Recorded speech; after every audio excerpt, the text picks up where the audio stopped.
Good afternoon. Welcome to today's webinar, Building the Family Law Practice, 5 Things You Can Do Right Now.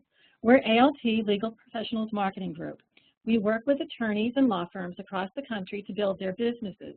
We do this through marketing, advertising, public relations, print materials, and of course, online marketing. I'm Jean Arlene. I handle client relations with an emphasis on public relations. With me today is our agency president, Les Altenberg. Les grew up on Madison Avenue doing traditional brand product marketing for some of the nation's largest advertising agencies. About 17 years ago, he started ALT and developed a niche in marketing law firms, using public relations and advertising in a way that maintains the professionalism of the practice. Les? Thank you, Jean, and thank you all for attending today's webinar. It's a beautiful day in New Jersey, believe it or not, and I hope it's equally nice wherever you are and wherever you are listening to this webinar.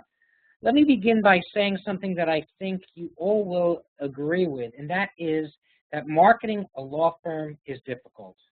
And there are many reasons for this. One is the reputation of the industry itself. This is where I would normally insert a whole bunch of lawyer jokes, but I won't do that today. The second reason that marketing a law firm is difficult is just the complacency. Lawyers like to do lawyering. They don't like to do marketing. And that is especially true when you're in a practice that is larger and where you have to go through several layers or levels or several committees to get approval and to make that process work. Third, it's difficult to differentiate one law firm from the other. What makes you unique versus the competitor down the block or down the street or even down the hall? Fourth, if you're in a multi-practice law firm, different departments have different needs. A family law firm may want to be positioned as very human and be targeting within a 5-mile radius of the office or 10 miles, whereas a B2B department will probably want to pursue business that is in a much broader range and maybe position themselves a little bit differently, as hard-nosed or as very sophisticated or whatever. Every department and every practice area has certain mandatories and differences that sometimes conflict. So it's difficult to sometimes market the multi-practice law firm, and especially for the family law department that may get lost in a larger firm, it may be especially difficult. And then finally, negative perceptions of law firm advertising. We don't need to go through all of them here, but I'm sure you've seen them. And the general public sometimes has a jaundiced view, and perhaps rightfully so, of legal advertising. And then a little line there at the bottom, unfortunately this has been for a while now, and that is that in a down economy, it gets even more difficult. It gets even tougher. So that's the first bit of bad news. Let me cheer you guys up right away and talk a little bit more about why it's even more difficult for family law practices. For one, as you all know, you are trying to reach the unreachable. Unfortunately, there is no laundry list of those contemplating a divorce, those who are in a weak marriage. Those are the kinds of things you can't get, so you have a moving target. Second, unlike, for example, the personal injury attorneys, you can't guarantee anything. You can't make a promise that we get paid only if you do. You're going to quote a fee or estimate a fee, and you're going to expect to get paid for that. There's no incentive that you can provide to those contemplating a divorce. You can't make it happen any quicker than the person who wants to do it.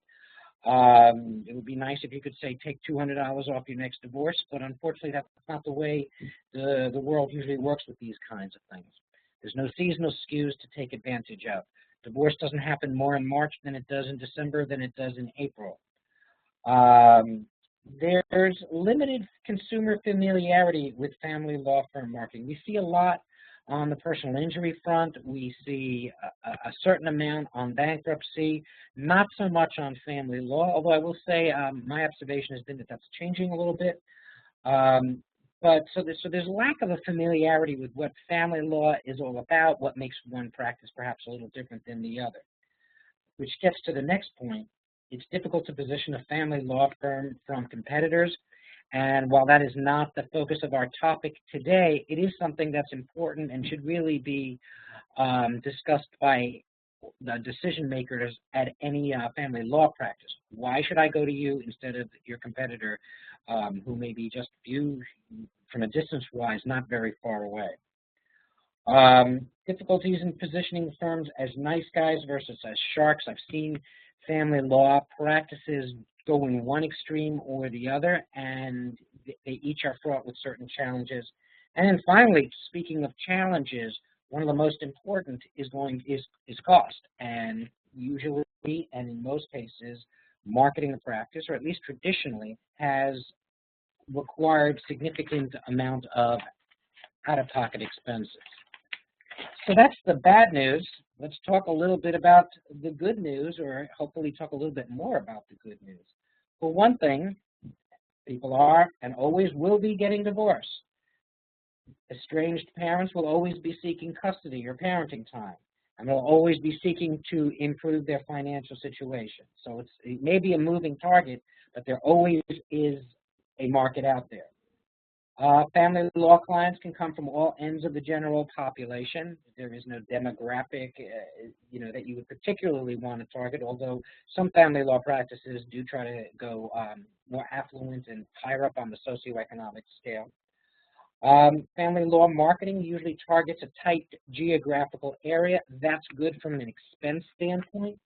You're not trying to reach everybody in New York, New Jersey, Pennsylvania, and Delaware. You may be trying to get a much more tighter focus, which allows you to spend your dollars much more cost effectively. I said before that there were no seasonal skews, but that was a negative, but it's also a positive. It means that you can be out there when you want to be out there and promoting a seminar or with a message that relates around the holidays or anything like that, or summer vacation schedules. And then finally, and this is perhaps the most important thing, and this works to your advantage as a family law practitioner, the divorce process is intimidating. And because of that, people are hungry for information. And the more you can alleviate that in fear, and the more you can provide that information to them, the more likely you are to generate positive perceptions. So, and then the thing on the bottom there, the little blurb there, there are things the family law practice can do today to start opening new files. And that's really what the focus of today's webinar is going to be about. Now, you may realize, and in talking about intimidation and people feeling intimidated by the whole family law process, a lot of lawyers I know are intimidated by this world of choices. There are so many things one could potentially do to market one's firm. It used to be that there were only like 5 or 6 newspapers and radio and TV and direct mail. And public relations. Now the list is almost endless, and of course most of that has been brought on by the online activities, and Jean will talk a little bit more about that in a little while. What we're not going to talk about today, we're not talking about branding. I'm a big believer in branding. That being said, things are changing in that area, and it is something worth talking perhaps at a later point, but we're not going to talk about that today. We're not going to talk about image building. We're not going to talk about what goes into making for an effective media buy or what makes for a good ad. In short, we're not going to talk about marketing tools that are either cost prohibitive or which take a long term for results to be realized. Because like I said, this is 5 things you can do right now, and these are things to generate, activities to generate new clients quickly. What we are going to talk about today are 5 things: seminars and webinars, public relations, websites and search engine optimization, pay-per-click ads, and then blogs and social networking, or blogs fall under social networking. All of these are short-term focused and are relatively inexpensive, at least from a financial standpoint. Now, let's begin this next section here by saying everything you do from a promotional or marketing standpoint falls on the money versus time spectrum. There are those activities such as, let's say, television advertising, which cost considerable amount of money but take less time once you've got your commercial produced it's airing, and there's not a lot for you to do. On the other end of the spectrum, things like social marketing or blogging, they cost virtually nothing, if anything at all, but they require great deals of time. And I think you will find that if you were to plot out all the different kinds of activities that you could possibly implement, they would all fall on this chart in some form of higher cost, less time, or lower cost, more time. And that's important because one of the things you need to do is to be very honest with yourself as to what legitimately you're going to be able to afford, both from a cost as well as time standpoint. There are larger firms which have the dollars, can afford to get into those higher cost types of activities. However, the mistake that we see a lot of smaller law firms make is that, oh, there's all these low-costing types of activities. We can blog, and there's social marketing, and there's optimization, and all these kinds of things, and that's true, and they all have their place, but you will be paying for it with the concept of time, because they are very time-intensive. These are things you need to think about as you put together what we would call your marketing mix, that group of activities that should work together to promote your practice. Which goes to the next slide, that they all can and should work together. Each activity you implement needs to reinforce and underscore the other activities within your marketing mix. And we can talk a little bit more about integration towards the end of this presentation. So let me begin with the first thing you can do right now. And the first of these is the Family Law Seminar. I have yet to see a seminar that did not generate immediate clients for a family law practice. Often those clients come that day or the next day, and sometimes they may generate within 6 months, and lo and behold, someone comes out of the woodwork, they saw your seminar, and they weren't quite ready to contact you, but now they have. But the Family Law Seminar is by far what we have seen the best way to generate new clients quickly. Now, why seminars? Well, for one, it begins the attorney-client relationship. And it does so in a risk-free manner, and we'll talk a little bit about that as I move down these bullet points here. The attorney-client relationship, they get to see you already in person without having to go to your office. They can get a feel for what you're like, what your personality is, whether they like you, whether they don't like you. How smart you appear, all those kinds of things, they begin to start that process. There's an immediacy. They see you right there. It's not just a name on a website or a voice on the other end of a telephone call. They see you, and there's a certain comfort that comes with knowing who you're dealing with or who you're going to be dealing with. The information you provide in a seminar is of real value to the participants. One of the things I think all of us are guilty of, regardless of what profession we're in, we assume that everyone knows what we're talking about, when in fact the layperson really doesn't. And one of the things that we always recommend to our clients is that they be aware that the average person, unless they've gone through several divorces, doesn't really have a clue what the process is going to be like, or what they can expect to have to go through. Seminars enhance the attorney credibility. You are the expert, which obviously puts you on a playing field above the layperson. So that's an important thing. It's a non-threatening environment. I think we talked a little bit before about the intimidation factor, that people can be very frightened of what they are about to go get into. Well, a seminar is a great way for that individual to learn about the attorney, but to do so in a setting where they're not pressured, where they don't feel they're going to be sold, where they can sit back and take stock. There's opportunities for high levels of publicity. One of the mistakes sometimes people make is that they only measure the success of a seminar by how many people attend and perhaps by how many people become clients. Don't underestimate the effects that the actual publicity or the press releases and the ads that you have for the seminar may do for your marketing effort as well, because, it's still an ad. It still shows what your practice is all about. And even for those people who choose or can't, choose not to attend or can't attend the seminar, it gives them an opportunity to associate your name with this specific area of the law. Seminars are an opportunity for participants to leave with a keepsake or informational packets. Why is that important? Because those items represent you when you are not there. They are also great for people to pass along to a friend or a relative who may be considering something in the area of family law. As I said, seminars often generate both short and long-term prospects. And unlike image advertising, which you have to be out there over and over again throughout the year, constantly reinforcing your brand, seminars can be promoted on a limited time basis, which makes the marketing thereof considerably less expensive. All that being said, there are some drawbacks. If you are a poor speaker, then seminars may not be the way to go. No one wants to sit through a boring presentation, and you may be the best family attorney there ever was, but if you're not a good speaker, that may work against you. There's some costs involved, promotion, the facilities, the catering, but again, not really too bad when you compare it to some other traditional types of marketing.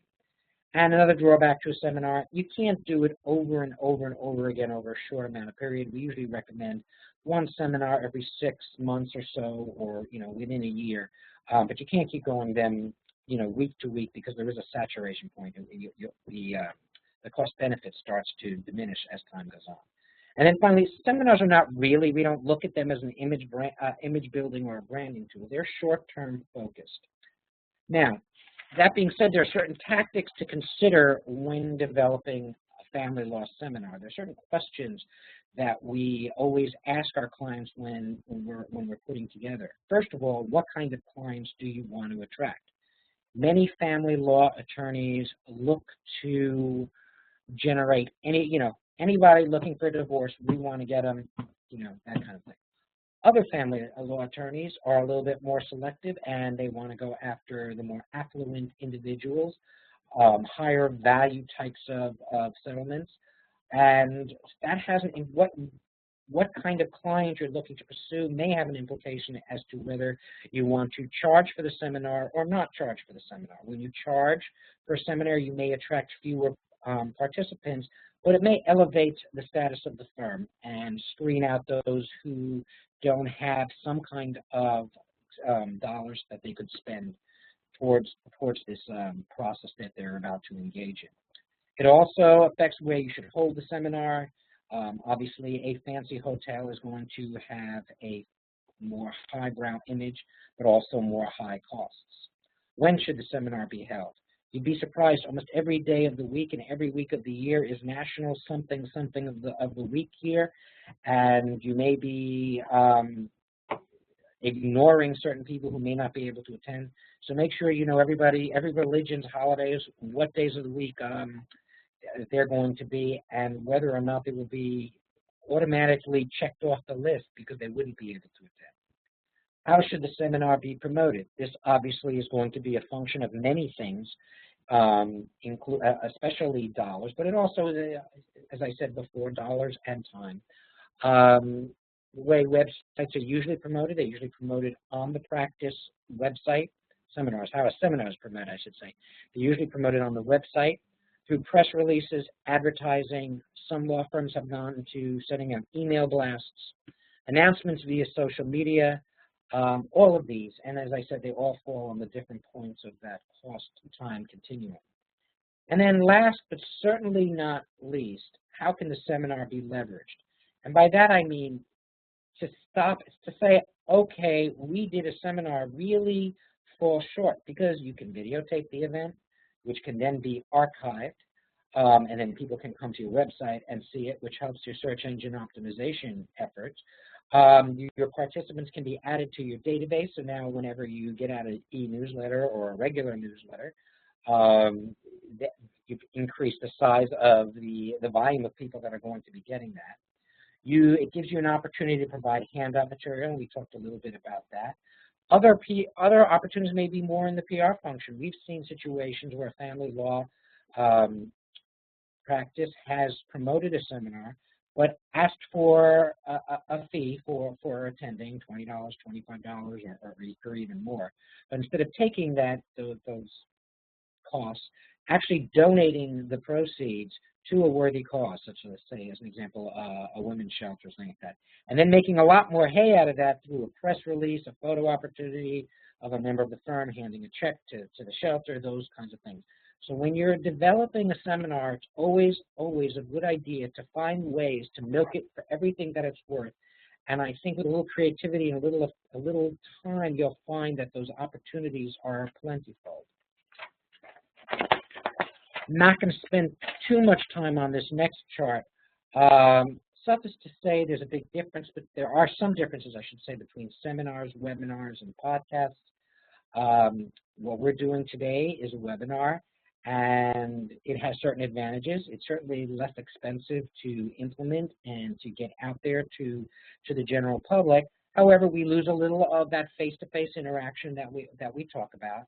And we trade off that with flexibility because it can be archived, as I said, and people can come on, can watch it as at their leisure. So there's many different kinds of things. But before you engage in some kind of public information event, really consider the advantages and disadvantages of the different types of online and offline forums. So that's seminars. Second activity we're going to talk here about is not typically thought of as a short-term tactic. However, in reality, it can be, and that is the whole area of public relations. And one could do a whole series of seminars on nothing but public relations, but we're going to try to condense this as best we can and do a brief overview. Why public relations? Well, for one thing, it's free, or if it's not free, it's awfully close to it. It builds credibility. There's all kinds of research out there that attests to the fact that a certain amount of space as dedicated to an article is worth multiple amounts of that same amount of space dedicated to an ad. And why is that? Because people know when there's an ad that someone paid for it. Whereas there's the perception of, and sometimes the reality, of third-party objectivity when you actually have space in a newspaper or a publication or on TV or that kind of a thing. So it enhances the credibility of the speaker, the attorney, the law firm. It can generate great deals of exposure. We have seen law practices that never advertise but only generate public relations and do really well in terms of generating that awareness and developing new business. Public relations integrates very well with all other types of marketing tools. There's no real conflict. And this is the other thing it does, and again, this gets back to integration. It helps to increase rankings on the search engine directories. More and more, getting those articles out, because so many different sites pick up these, and RSS feeds pick up these kinds of material.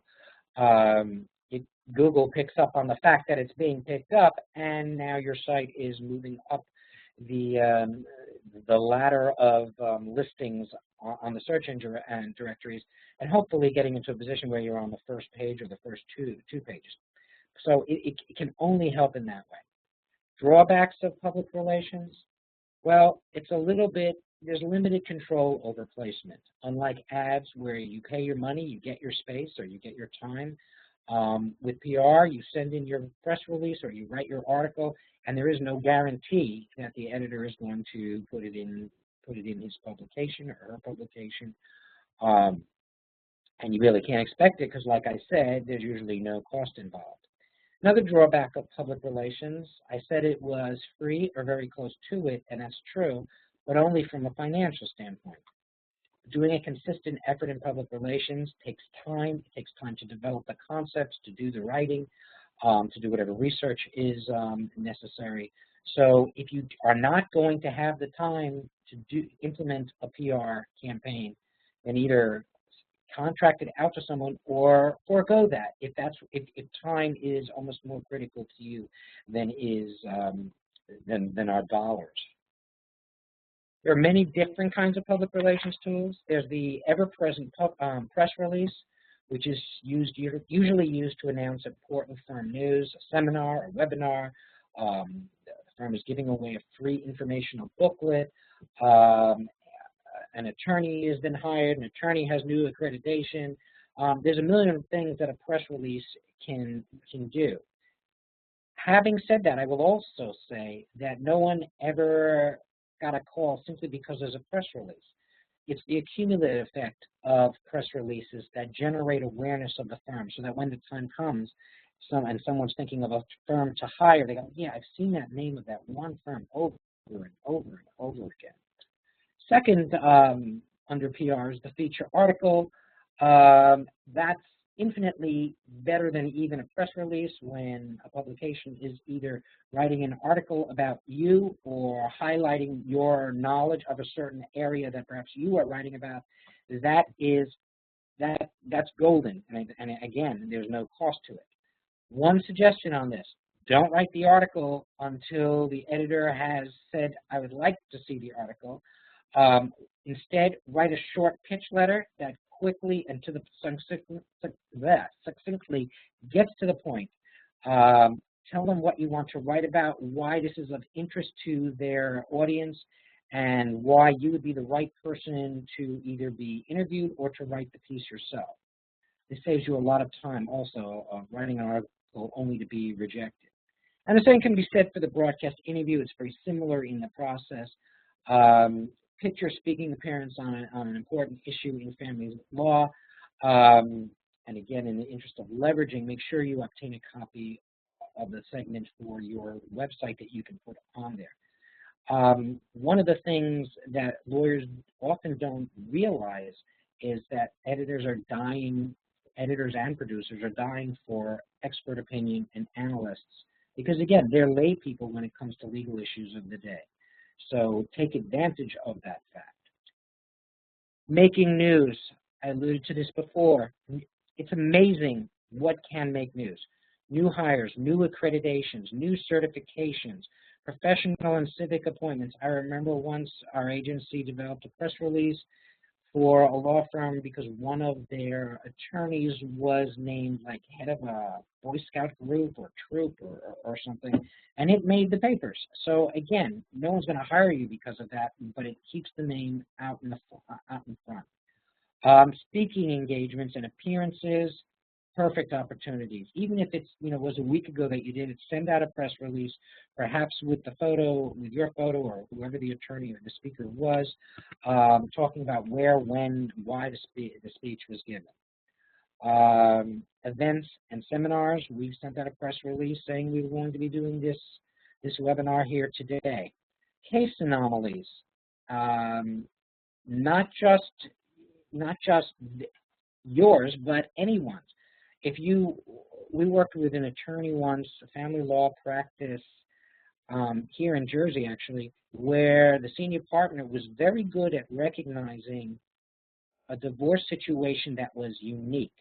And in this case, it was preventing, one spouse was trying to get a restraining order preventing his estranged spouse to stop smoking in the same house as their child.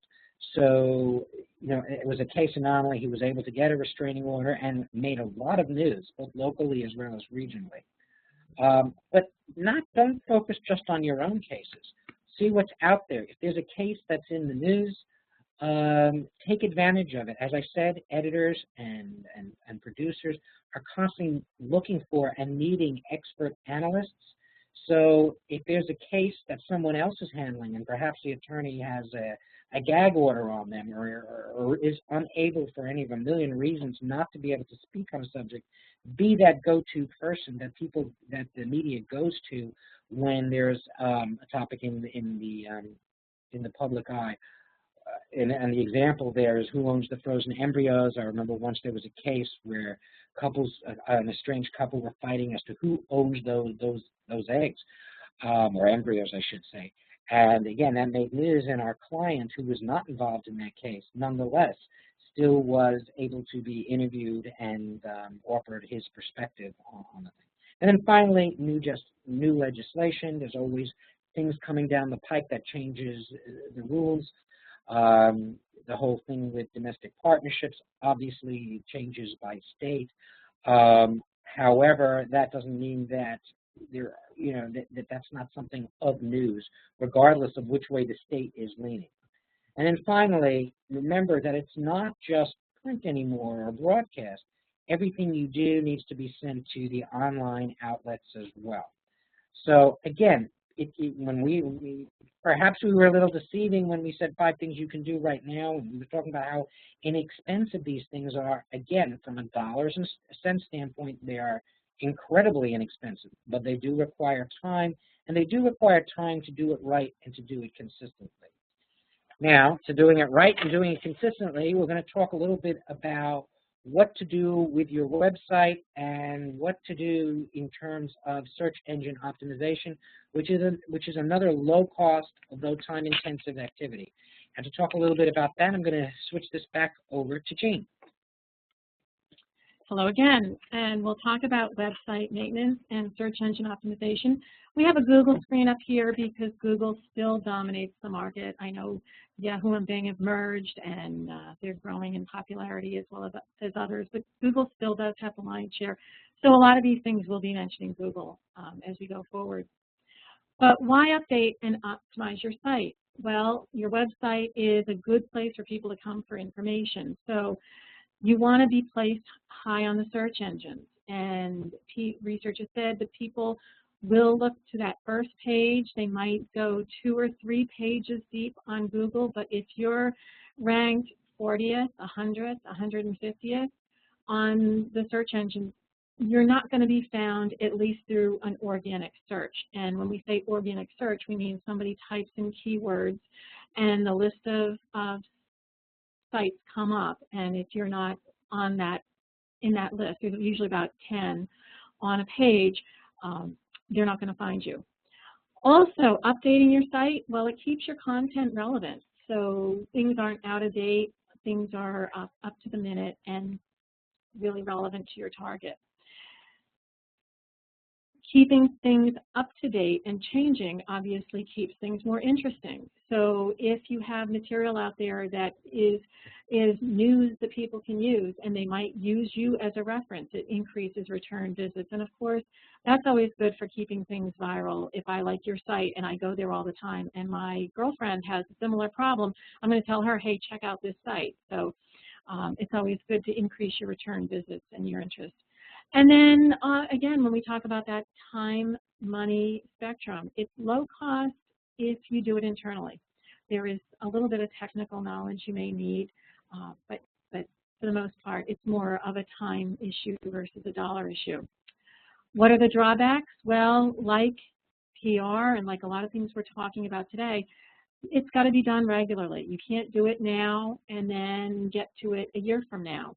Why? Because the market on the web changes on a day-to-day basis. So you might do something today and your rankings jump over time, and then you'll go back and you'll say, hey, you know what, I'm number 3 on the search engines, and then you go back the next day and go, I'm number 50th, and it changes overnight like that, at least in the negative direction. The positive direction tends to require some time to build, and that's because there are changes in the market. Either the search engines change their algorithms for calculating where those sites fall, or maybe your competitor did something that jumped them up the search engines, and so you tumble. Things, it has to be done regularly to keep you up on the rankings. Again, we talked about there may be some technical skills involved. You might need to learn a little HTML, or if you have a CMS site, learn how to get in there and handle the search engine stuff on there. And then it's difficult in measuring. And why is it difficult in measuring? Well, because you really have to look at what your objectives are. Visits don't necessarily mean clients. Visits don't mean unique visits. So there's a lot of data out there, and figuring out exactly what you're looking at and what data is most meaningful for your practice can take a little getting used to. And then, like we sort of alluded to, not everyone can be number 1 all the time, and it really does require a constant effort. Some tips as you maintain your website and handle your search engine optimization. Copy should be written to your target audience's needs. I can't tell you how many times I've been out to a website and you can just tell that the writer wanted to cram as many keywords into their first few sentences as possible. So they will say something like, we are a Massachusetts divorce attorney that handles family law cases in Massachusetts, and they just go on and on repeating what they're saying because they want to cram as many keywords as possible. Yes, you want to get your keywords in, which gets to point number 2, but you also want it to be user-friendly. Remember, you're trying to convert people from prospects to clients. You want to have something that sounds somewhat intelligent and relevant to them. But you do want to use your keywords. So as you're writing your copy, come up with a list of all the different things that somebody might be searching when they're looking for a firm such as yours. Get up, walk around your desk, sit in your client's chairs, and really try to put yourself in their shoes. They have a problem, and they're looking for a solution to that problem. What might they be typing into that little keyword window to find you? So words like divorce, custody, alimony, domestic violence, but you also want to get in your geographical terms, maybe your major city or your county that you deal with. What would people be looking for when they're looking for a firm? Then, and put in those keywords, but again, don't cram them in so it sounds horrible. Put those in your meta tags. Meta tags are the code that's part of your HTML that doesn't appear on your web page when it's viewed. A lot of search engines don't use them anymore, but it doesn't cost anything to put them in. So put them in because some things will use them. Keep your content new and fresh. The search engines love new material, and if you think about it, search engines are competitive just like law firms or laundry detergent or anybody else out there selling something. They want to get more users using their search engine than their competitors. And how do they do that? They do that by offering the best information to their customer, who is, the average Joe sitting at their computer searching for information. So they want to provide fresh, relevant information so that user keeps coming back. So keep your material fresh. You can announce your seminars. You can put up, we're going to do the seminar, or if you've done something we appeared at, so you can do pre and post. Case anomalies, insight on certain things. All of the stuff Les talked about for PR works really well on the web as well. There's a lot of integration between public relations and online marketing. When you're setting up your website, if you currently have a website, keep your URL, that's the address of your website after the http://www, because the search engines like websites that have been around a while. If you're starting a new website, find some address that's available that's descriptive of what you do. If you can get keywords in your URL, you will rank higher in the search engines when somebody searches on those words. A good way of handling that, if you currently have a website that doesn't have keywords in it, is to develop what we call a microsite. Microsite doesn't have to be micro, but by definition, it's targeted on a specific topic. So you might talk about custody and parenting time, or you might talk, or children's issues of the divorced family, or you might have a website that talks about same-sex couples, because there's a lot of issues, whether you're doing a prenup or a contract for a newly married couple or newly joined couple, or something that states what's going to happen if we divorce, or in some states if they can go through a regular divorce, handling that as well. All of those issues would be unique to same-sex couples, and it would be relevant to them and meaningful to have an informational site focused on that. And then just the final technical aspect as you're building your website, keep your images 72 dpi, keep them small enough so that you keep your load time low. That is one of the pieces of the algorithms, again, because search engines don't want to have their users waiting around to get their relevant information. They look at that as well. So beyond content and keywords and on-site stuff, what can you do to get your site ranked higher, get it found? Well, links, and more links. And directories are a great place for this. Again, being in a directory, people find you if they're searching in that directory. But it also helps in terms of getting your page ranked. If you have a lot of links to your website from other sites, the search engines think your site is more important. So this is just a laundry list or a partial list of places that you might go to get your site linked. Obviously, there's LexisNexis and FindLaw and a lot of the law sites. Some of these cost, some of them are more expensive than others. Some of them are free. Social cause links would be, domestic violence organizations, women's organizations, gay and lesbian organizations, fathers' rights groups. Then there's your local links, which are your local newspapers, local, if you have a regional magazine. Oftentimes they have business directories on site, on their website that you can get your firm listed at, and most of those are free. And then other demographic links, singles organizations, divorce organizations, anything, support groups, anything out there that you can get helps. Incidentally, PR helps too, because if you get an article placed and it goes online and there's a link to your website, that's a great link, and that all helps your SEO. Well, we talked about organic, your on-site marketing and organic. And then the next step would be pay-per-click. Pay-per-click is more controllable. And the analogy to print would be pay-per-click is like placing an ad in the newspaper, where your organic is more like getting editorial, getting your press release or your pitch letter picked up.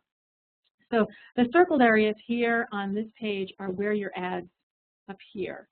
This is a Google search page, and they usually serve 3 ads at the top of the page and then a column down the right side. Why use pay-per-click? Well, it's very controllable. Pay-per-click is a good thing to do when you're embarking on a search engine optimization program and you're not ranked high yet. Pay-per-click can get you up there quickly, although it is in the paid section. So people do know that you paid for it, just like they know when you paid for an ad in the publication. But it does get, because you're paying for it, you are guaranteed. Well, guaranteed, can't say guaranteed, because it depends on what your bid is. So if your competition is outbidding you, you may not be, but certainly you can control it. Which gets to the second point, you control the cost. You control what you bid on a keyword. You control how much your budget is on a daily basis. So you can say, I don't want to spend any more than $25 a day or $10 a day or whatever it is that you determine. And Google has some keyword tools out there, and the others as well, where you can look and see what searches are in your geographic region and what the average cost per click is. So you can figure out what it is and then just do the math and say, I want this many visitors, I need to pay this much to get there. You can geo-optimize. So you can say, I want these ads to appear in a 15-mile radius of my office because I know people aren't going to travel any more than that to get to me. And I don't want to pay for somebody across the state or, 2 hours away. They're not going to come to me, so I don't want to pay for it. You can set that all up. There are testing capabilities. So you can set up multiple ads and see which one performs better. And work your efficiency that way, and you should. You can turn on your pay-per-click immediately and turn it off immediately. If suddenly you are very busy and can't take on more cases, God willing, you can turn it off. Or if you have a cash flow crunch, you can turn it off. If you need more business, you can turn it up again. It's in real time, so the second you turn it off, it's done. And it's relatively easy to use. You can get in there, it's all menu driven. Takes a little time to get used to where everything is and all the options, because there's a lot of flexibility there. But certainly it's something that can be done. What are the drawbacks? Again, like advertising, it's not taken as seriously or credible as the unsponsored listings, very much like an ad versus editorial. It can be costly to be ranked at the very top.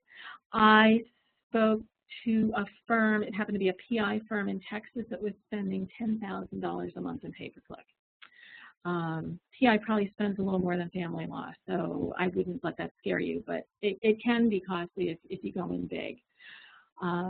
There's a lot of data out there, and it can be confusing. Being number one in pay-per-click should not be a goal.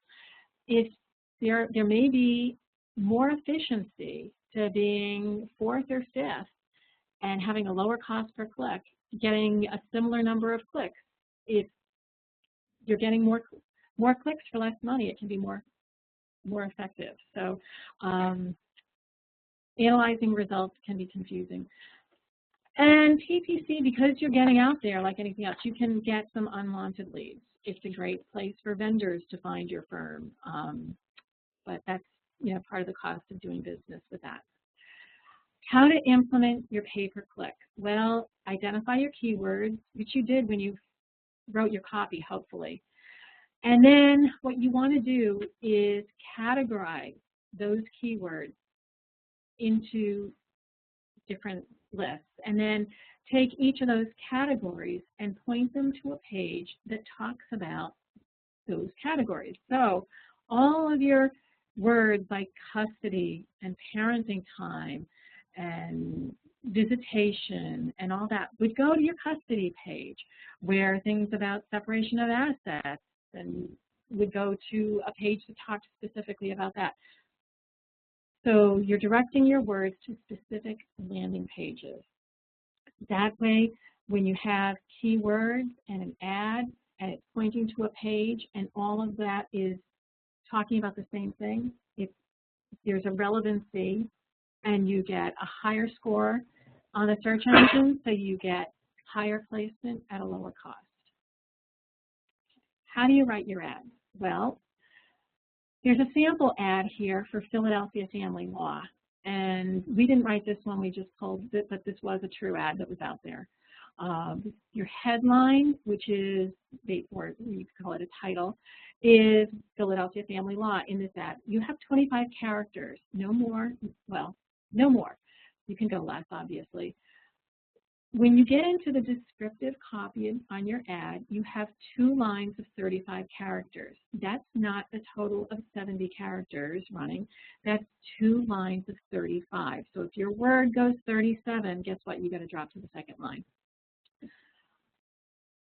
When you write your copy, you want to put your keywords in there, but you also want to have a call to action. So here we have call us today. Free consultation. Those are words that are good to get somebody to say, hey, I want to visit this. This isn't going to be intimidating or whatever. Obviously, not all firms offer a free consultation, so you may not want to do that. The display URL is the copy that appears after the www dot, and here you can put in more keywords, even if it's not your actual page address. The reason for that is that when you write your ad, there is a second field for the actual page address. So you could have here the name of your firm and the word custody or something. Again, just letting the user know that this ad is going to go to a page that's relevant to them helps generate more clicks and more relevant clicks. When you maintain your pay-per-click ad campaign, and by the way, I've read articles that say campaigns that are maintained on a regular basis perform better. So like everything else, this is, it's not a do it once and you're done. It's do it once and then look at it, tweak it, test it, tweak it, repeat. Like washing your hair, rinse, lather, repeat. So we say test, test, test. What you want to do is you want to analyze your data for the number of impressions. What's an impression? An impression is the number of times the search engine displayed your ad. How many clicks did you get? What's the average cost per click? What was the average position? Was it first? Was it fifth? Was it seventh? Was it on the second page? As you look at your data, you want to wait until you get about 1,000 impressions to get a good read on performance. Otherwise, you're not getting information that's statistically significant. And then, as we said at the start of this page, you want to tweak and reanalyze and keep going, and you'll see that your campaign actually starts performing better and better and better. Again, make sure your web page is content rich, because the search engines actually will go out and analyze for that as they come up with what they call a quality score, which determines where you're positioned and how much you're going to pay. So we've talked about what you can do on your website. We've talked about how to get your website listed on the search engines, both organically and through pay-per-click. And then the next big sort of black hole on the web is the whole notion of social networking, which we never would have talked about maybe 5, 6, 8 years ago. But now it seems like everybody out there has a Facebook or a LinkedIn or a Twitter or a Google Plus or Instagram or a million other identities on the web that they keep in touch with their key contacts. And why employ social media tools? Well, it's cutting edge. Again, you control all the elements of the effort. It's personalized publishing. If I send in an article to a publication, I don't know if the publication is going to pick it up at all. They may pick it up and they may edit it. Or if I have an appearance, I have a camera crew come and we had and record, film you. You don't know that they're going to use it or use your key points. It can be edited, but with social media, what you put out there is what appears.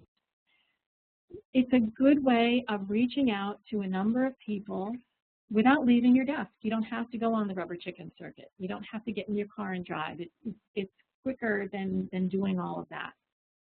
And you can leverage your current contacts and relationships. So you can keep in front of your gatekeepers, who's your best referrers. Well, you want to make sure that they remember you, or key contacts or clients maybe that used you and you know that, well, they're probably looking at college now. It might be a good time to touch base again because there may be some issues with who's paying tuition and all that. It's a good way of conveying expertise. You can write on specific subjects and show that you know what you're talking about. And from an out-of-pocket context, it's inexpensive.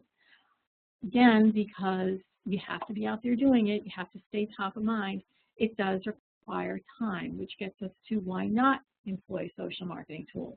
It requires, again, I just previewed this page without even turning it. It requires constant effort, and it can take a lot of time. Are you doing it? Are you outsourcing it? Some of it can be outsourced, but keeping personal relationships going is something that you're going to have to do yourself. It's not something that you can outsource, just like you can't outsource somebody taking somebody to lunch. One way of being out there in the social network is to blog. Blogs are easy to set up. You can stay true to your brand. You can have it look and feel a lot like your website.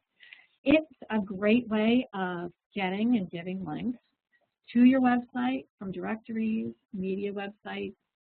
You can put links to your blog and email signatures so that you get good traffic.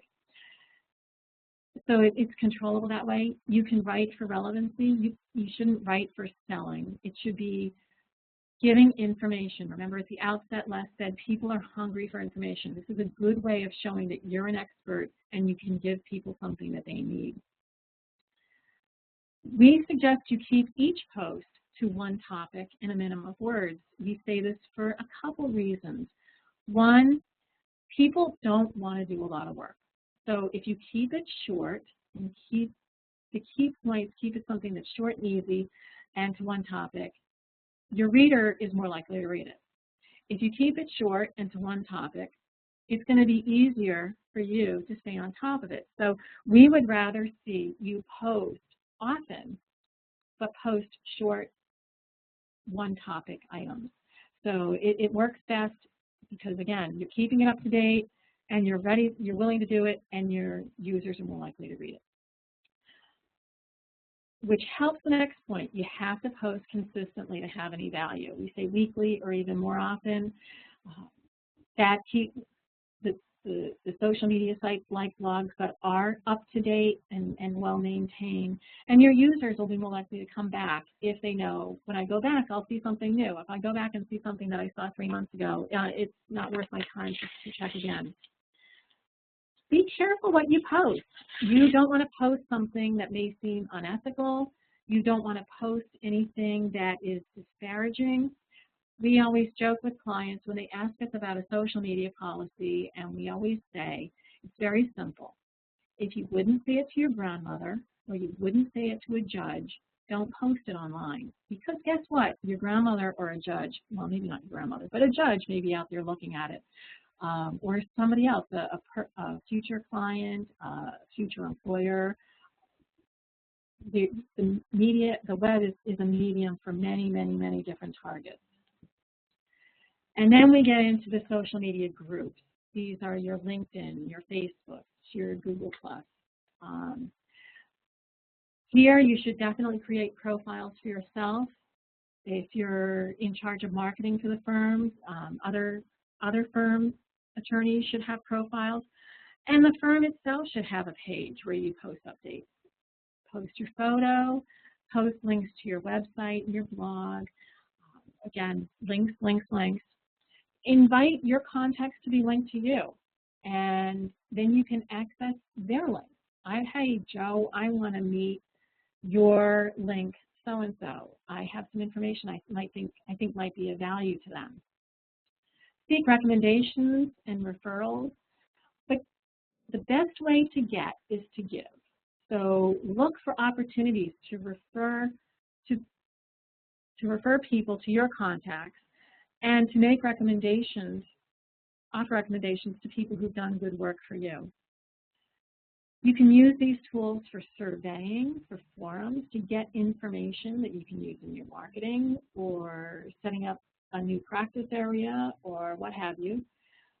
Make sure you keep your profile up to date by posting status updates. If you're speaking somewhere, if you've got a new accreditation, a new certification, if you've got a new appointment, those should all be constantly going to your profiles on all of these social networks.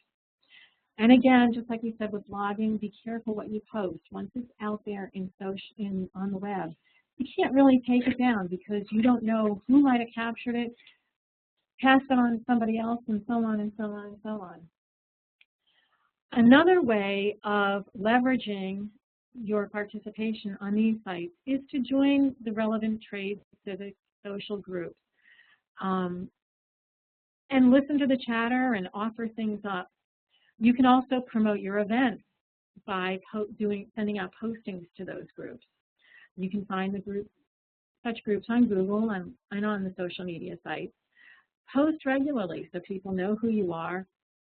Again, keeping yourself top of mind. Convey expertise, but don't be condescending and don't be argumentative and don't be disparaging. Maintain a professionalism.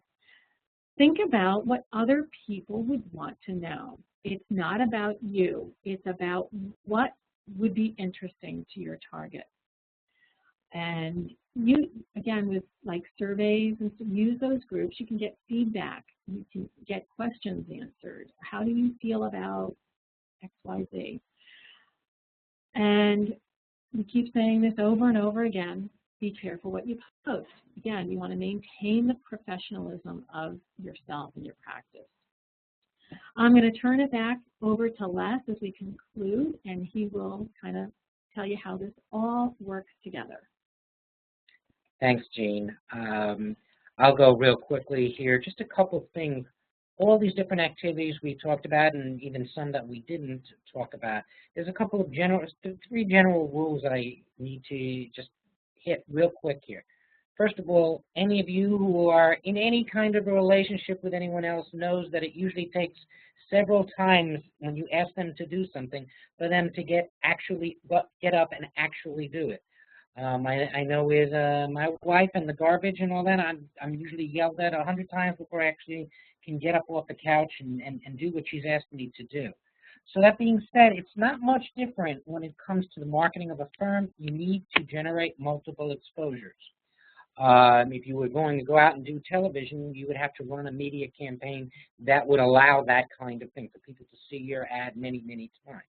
Well, in most cases, you're not going to be spending that kind of money. You're going to be doing the kinds of activities that we talked about here. So you have to generate those exposures. How are you going to do that? Well, use different media. We've talked about 4 or 5 here today. Use them wisely, and use them within the constraints that you have, both from a dollar standpoint as well as from a time standpoint. And then always be sure you're adding what we would call legs to whatever you're doing. And for example, in this webinar here today, that we promoted it via some advertising, some online efforts. We optimized our website to try to push it. We did a little pay-per-click. Social media, there was some mention of it on our, I believe, our LinkedIn and Facebook sites. And we also sent out a press release. Similarly, if you have an article and if you've written an article, you can use that as content for a blog, or send it out as part of an e-newsletter, or put it on the firm website. Again, it's not enough to just do any of these things. You've got to try to figure out how to make the most of them and use them in a multiplicity of ways. I do see we're running a little bit over here, so what I'm going to do is I am not going to take questions today. But what I am going to do, I'm going to flip to the next slide, and anybody who has any questions, you can either call us here at 856-810-0400, or reach us via email atlaltenberg, that would be me, at legalprofessionalsmarketing.com, or jarlene at legalprofessionalsmarketing.com. Any of those ways to contact it is fine. I will say we don't sell hard. I will say, however, that we do offer a free half-hour consultation that you can discuss your business, what you're doing, what you're not doing, what ideas you have, what might be going wrong, what might be going right. Any of those things, feel free. We do offer that 1 half-hour free consultation. And again, the number here is 856-810-0400. Thank you for attending this. I really appreciate it, and we look forward to talking to you in the future. Thank you so much.